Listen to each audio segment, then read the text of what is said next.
मेरा नाम है हरिया, मैं काम करता हूँ बहुत बढ़िया, खाता हूँ खाना और रोज गाता हूँ गाना। अरे यार, आज तो बहुत देर हो गई। इस खतरनाक जंगल को देखकर तो मेरे हाथ पैर ठंडे हो गए हैं। अगर मैं वक्त पर गांव नहीं पहुंचा तो मालिक बहुत नाराज हो जाएंगे। तभी हरिया को एक आवाज सुनाई देती है। सुनिए हरु जी। अरे, ये आवाज किसने दी?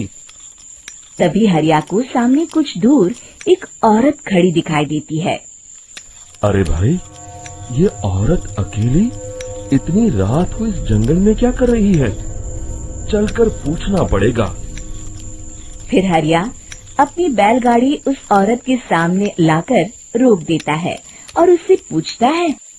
अरे सुनिए, आप इतनी रात को इस खतरनाक जंगल में अकेली क्या कर रही हैं? तभी वो औरत मीठी आवाज में कहती है, अरे हरु जी, आप आ गए। मैं कब से आपका इंतजार कर रही थी। वैसे तो यहाँ से काफी लोग गुजर चुके हैं, लेकिन मैं खास आपका इंतजार कर रही थी। अच्छा, तुम सच कह रही हो? मुझे तो यकीन नहीं हो रहा है। वो क्या है ना, आज तक किसी ने मुझसे इतने प्यार से बात नहीं की। हाँ हाँ हरु जी, मैं सच कह रही हूँ।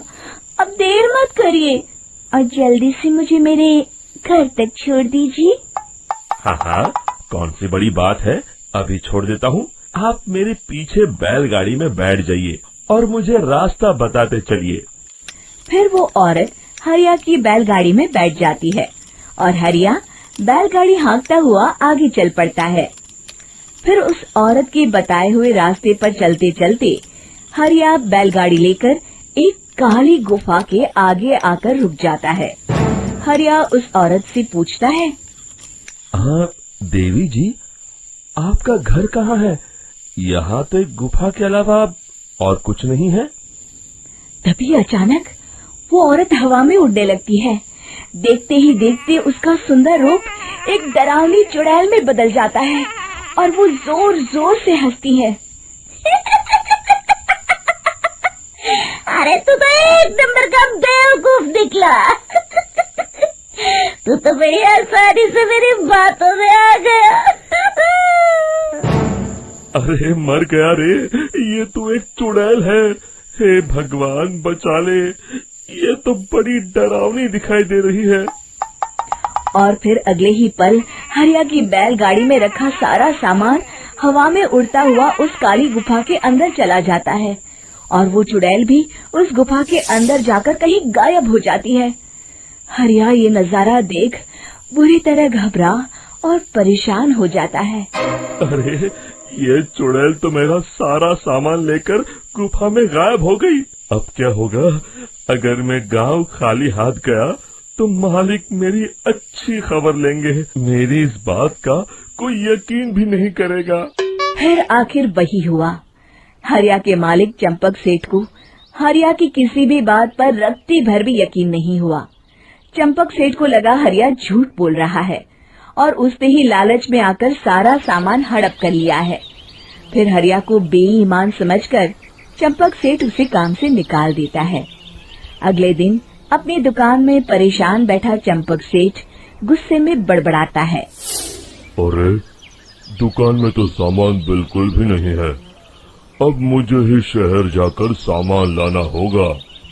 फिर वो अपनी बैलगाड़ी लेकर शहर चला जाता है।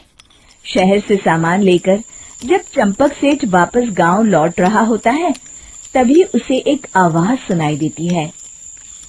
चंपक जी, ओ चंपक जी। अरे, ये तो कोई मेरा नाम लेकर मुझे पुकार रहा है।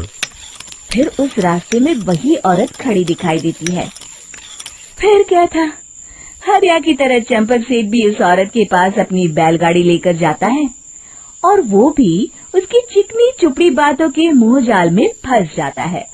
फिर चुड़ैल उसे भी अपनी गुफा तक ले जाती है और उसका सारा सामान लेकर गुफा में गायब हो जाती है। बेचारा चंपक सेठ लाचार होकर खाली हाथ गांव लौट आता है।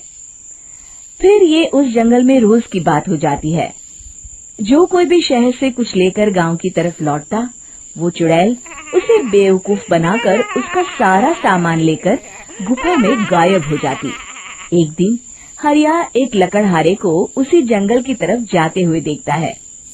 फिर हरिया उसे रोकते हुए कहता है, अरे भाई, क्यों अपनी मौत को दावत दे रहे हो? मेरी बात मानो, आगे जंगल में मत जाओ, वहाँ एक बड़ी भयानक चुड़ैल रहती है।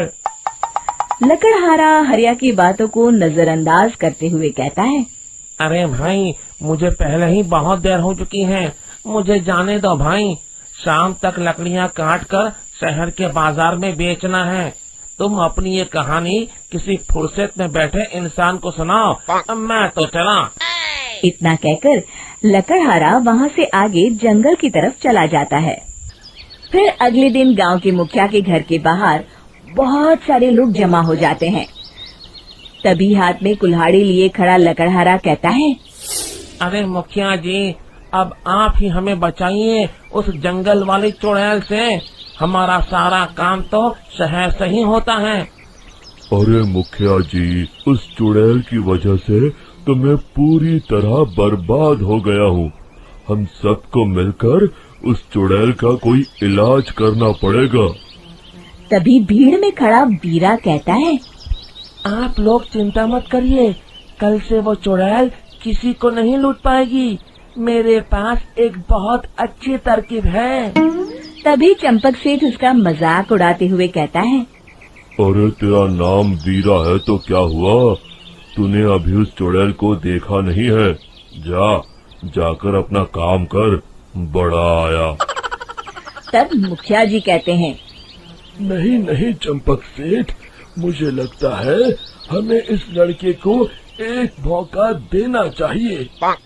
फिर सभी गांव वाले मुखिया जी की बातों से सहमत हो जाते हैं और वीरा शाम को एक बैलगाड़ी में कुछ सामान लादकर उस जंगल की ओर चल देता है। वीरा, ओ वीरा, कहाँ जा रहा है? तभी वीरा मुड़ के देखता है, वही चुड़ैल एक औरत के रूप में खड़ी है। अरे बहन जी, मैं आपको ही ढूंढ रहा था। देखिए, मैं आपके लिए क्या लाया हूँ। हैं? अरे वाह, तो खुद मेरे लिए इतना सामान लाया है। तू ही अकेला गांव में समझदार है। जरा देखो, मैं भी खोल के, बड़े भूख लगी है। जैसे ही चुड़ैल उस सामान पर से कपड़ा हटाती है, एक भगवान शिव की तेज रोशनी उसके अंदर मूर्ति से निकलती है और चुड़ैल अपने असली रूप में आकर जलने लगती है।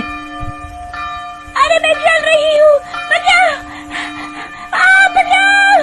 ओम नमः शिवाय, मर गई मैं! देखते ही देखते वो चुड़ैल राख के साथ उड़ जाती है और सभी गांव वाले भी वहां जाते हैं। शिक्षा बुराई पे सदा अच्छाई की ही जीत होती है।